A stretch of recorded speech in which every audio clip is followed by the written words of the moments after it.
Hello नमस्कार दोस्तों, कैसे हैं आप सभी लोग। आशा करता हूं आप सब लोग अच्छे होंगे और लगातार सभी लोगों ने आंसर की देख ली होगी। दोस्तों, जिन लोगों ने आंसर की नहीं देखी है आप जा करके आंसर की देख सकते हैं, और जिनको अपने क्वेश्चन पर डाउट है, ऑब्जेक्शन करना है, आप ऑब्जेक्शन भी कर सकते हैं जिनकी शिफ्ट में जो क्वेश्चन गलत है। दोस्तों, जो मैंने कल वीडियो डाली थी उस पर इतने ज़्यादा कमेंट आए हैं, इतने ज़्यादा कमेंट आए हैं, और उन लोगों की हालत देखने के बाद मुझे ये क्योंकि मैं उनकी हर बात का मैं रिप्लाई नहीं कर पाया हूँ। मैंने कुछ लोगों को रिप्लाई किया है और कुछ लोगों को रिप्लाई नहीं कर पाया हूँ दोस्त। तो मैं इस वीडियो में सब कुछ एकदम क्लियर कर देना चाहता हूँ उन लोगों के लिए जिनको मैं रिप्लाई नहीं कर पाया हूँ। और मैं एक कैटेगरी जो मैं बता रहा हूँ जो 30 से 40 के बीच वाली है या फिर उससे भी कम वाली है, उनका क्या हो सकता है, मैं इस पूरी वीडियो में आपको एकदम क्लियर बताने वाला हूँ। और इसके बाद आप समझ लीजिएगा कि आपको करना क्या है आगे। तो दोस्तों, चलिए अब शुरू करते हैं। और वीडियो शुरू करने से पहले छोटी सी रिक्वेस्ट है, चैनल को सब्सक्राइब कर दीजिए और फैमिली का हिस्सा बन जाइए।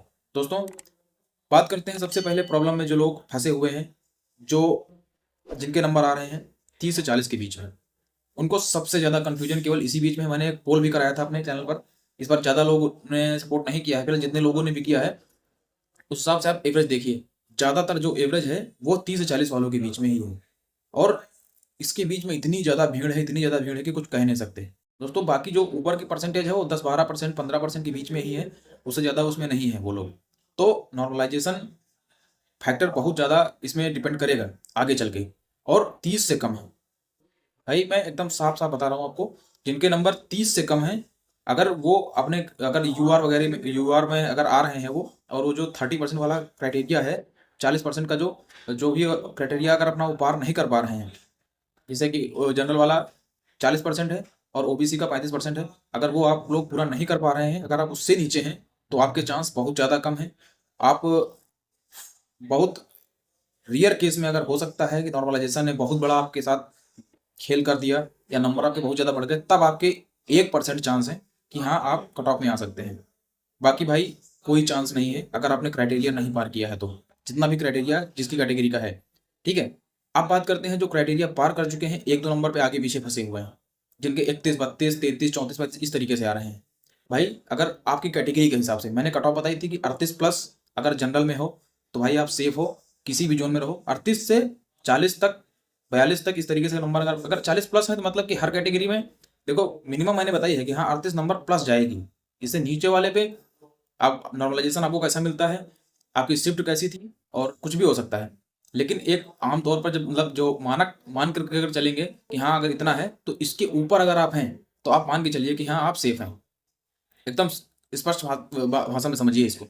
और ओबीसी वाले मैंने बताया था 36+, मतलब कि अगर मान लीजिए 34, 35, 36 इस तरीके से है ना, ये मिनिमम है। किसी जोन में कम जाएगी, किसी जोन में हाई जाएगी, तो ये क्राइटेरिया है कि अगर इसके बीच में है तो आप सेफ हैं। तो और इसी नंबर से एक दो नंबर मैंने पीछे करके बताई थी पिछली वाले कटऑफ में, आपने वीडियो नहीं देखे तो वीडियो देख लीजिएगा। अगर आप उस दायरे में आ रहे हैं तो यकीन मानिए आपके जोन के हिसाब से, वैकेंसी के हिसाब से आप उसके अंदर आएंगे। बात समझ रहे हैं। और बहुत ज़्यादा बात करते हैं जैसे एसटी कैटेगरी, एससी कैटेगरी वालों की, जैसे वो लोगों के नंबर 30 के 31, 32 इस तरीके से भी आ रहे हैं, तो वो अपने क्राइटेरिया को तो पार किए हुए हैं, लेकिन उनका दिक्कत ये फंस रही है कि अब वो उनके साथ नॉर्मलाइजेशन कैसा होता है। अब देखिए, नॉर्मलाइजेशन आपके साथ बहुत बड़ा फैक्टर अगर कर सकता है तो, अगर कर दिया आपके साथ नॉर्मलाइजेशन, जैसे पिछले कट ऑफ में वगैरह में किया है, 10-10, 12-12 नंबर बढ़ गए सबके, लेकिन अगर ऐसा नहीं हुआ तो फिर आपके कोई चांस नहीं है। आपको दूसरी तैयारी करनी चाहिए, या जो एलपी की 2025 वाली भर्ती आ रही है उसकी तैयारी करनी चाहिए। फालतू में किसी के बहकावे में आ करके, फालतू किसी का कोर्स खरीद के तैयारी करने का कोई मतलब नहीं। आपका पैसा वेस्ट जाएगा, और मेहनत तो वेस्ट नहीं जाएगी क्योंकि वो तो अगले बार में आपके लिए लग जाएगी, लेकिन आप उतना टाइम जो आईटीआई वाले हैं टेक्नीशियन वो टाइम नहीं दे रहे हैं। मैं उनसे यही कहना चाहूँगा कि अगर आपके पास टाइम इधर आपको लगता है कि नहीं होगा तो आप टेक्नीशियन में पूरा फोकस करिए, बिना कुछ सोचे। सोच लीजिए कि हाँ अभी हो गया तो उसको हटाओ। अब 2025 वाली भर्ती देखी जाएगी, या फिर अभी और भर्तियां आने वाली हैं जैसे ग्रुप डी वगैरह आने वाली है, और जो एनटीपीसी है और सब जो भर्तियां हैं उनका उन पर फोकस करना शुरू करना चाहिए। इसमें से आप हटा दीजिए, होगा तो ठीक है, नहीं होगा तो ठीक है। सबसे एकदम क्लियर बात है, क्योंकि लोग बहुत ज़्यादा परेशान है, और उसमें जो बच्चे के 17, 18, 19 वाले भी आ रहे हैं। मैंने बहुत सारी कमेंट आई है, मैं आपको अगर एवरेज बता दूं, कम से कम 1000, 1200 के करीब में कमेंट होंगी। उनमें से बता रहा हूँ कम से कम 50 से 60% तो ऐसे हैं जो 30 से नीचे हैं। इतनी कमेंट, इतनी बुरी हालत है इसमें। और जो लोग बता रहे हैं ना 45 जाएगी कट ऑफ, अरे भैया कुछ तो देख लो, कुछ तो शर्म करो, कुछ तो आंकड़े निकाल के बोलो कि हाँ कहाँ से जाएगी कट ऑफ इतनी। अरे किसके नंबर हैं, अरे वो 4, 5, 10% हैं जो उसमें 50 के ऊपर जा रहे हैं। 10% से तो कुछ होना नहीं है, क्योंकि इनको लेना है 2 लाख 3 लाख के करीब में। तो उधर ऊपर की जो कैटेगरी है उनमें से छांट करके 10% भी निकालेंगे तो नहीं निकलेंगे, 4-5% होंगे, इससे ज़्यादा नहीं होंगे। क्योंकि आप, मैंने पोल कराया, पोल में भी देख सकते हो। और जो एक डाटा जो निकल के आ रहा है, ये वाला जो रैंक गुरुजी वाला, इसको भी आप देख रहे हैं, तो इसमें जो एवरेज दिख रहा है ना, एवरेज वो कट ऑफ नहीं है आपकी।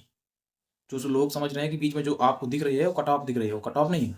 एवरेज कैसे निकलता है? जैसे मान लीजिए आपके 60 नंबर हैं, एक हाईएस्ट वाले के 60 है और आपके 2 नंबर हैं, भाई ऐसा है 2 नंबर 3 नंबर माइनस तक गए हैं लोग। तो अगर आप 60 और प्लस 2 करेंगे 62 हो जाएगा, और 2 से भाग करेंगे तो 31 आ जाएगा।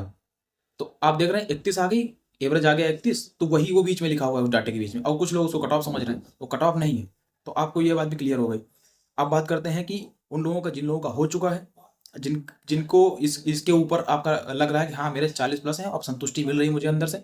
तो भाई अगर आपके 40 नंबर हैं, पहली बात तो आप जो है कि करीब करीब 40 नंबर अगर आपके आ रहे हैं, तो आप 53-54% के करीब आउट ऑफ 100 में पहुंचे जा रहे हैं।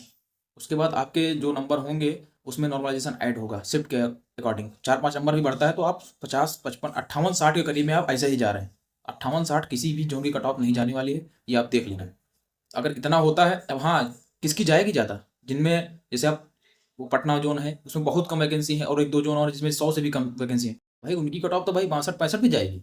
तो उनको कहाँ दे के चलोगे? तो एवरेज शिफ्ट दे के चलो। इस बात से आपको सारे डाउट आपके क्लियर हो चुके होंगे मेरे समझ से। अगर आपका अब भी कोई डाउट बचता है तो आप कमेंट बॉक्स में कमेंट करिए, मैं उसका जवाब 100% देता हूँ। आप देने का प्रयास पूरा पूरा करूँगा। और आपको लगता है कि आप इस क्राइटेरिया में हैं, उससे नीचे वाले पे लोग जो भ्रमित कर रहे हैं, वो भ्रमित करने से उनका कोई फायदा नहीं। अब अगर इसके ऊपर है तो आप मानिए, क्योंकि बहुत ज़्यादा नहीं। अब जैसे 12-13 लाख लोग भी अगर आप ऐड करेंगे तो उसमें से 3 लाख ही लेने हैं ना, 9 लाख तो वैसे ही बाहर करने हैं ना उनको। तो 9 लाख तो बाहर करने ही होंगे उनको, 9-10 लाख कम से कम बाहर करने हैं, तो कुछ ना कुछ तो करेंगे ही ना। तो भाई 10-12-15 नंबर वालों को कुछ नहीं होना है, उस चक्कर में मत रहो। पिछली बार कट ऑफ की बात अलग है, इस बार की बात अलग है। इतना अपने दिमाग में रख के चलो। लेकिन हाँ, अब जो लोग बहुते कम बता रहे हैं वो भी बिल्कुल सही नहीं, और जो बहुत ज़्यादा बता रहे हैं वो भी बिल्कुल सही नहीं है। और जो बीच का जो अंडा फंस रहा है बस वही सही है, उसी के बीच में कट ऑफ देखने को मिलेगी आपको। बाकी आपको कोई क्वेश्चन होता है तो आप कमेंट करिए। बाकी मिलते हैं नेक्स्ट वीडियो में, तब तक अपना ख्याल रखिए। जय हिंद, जय भारत।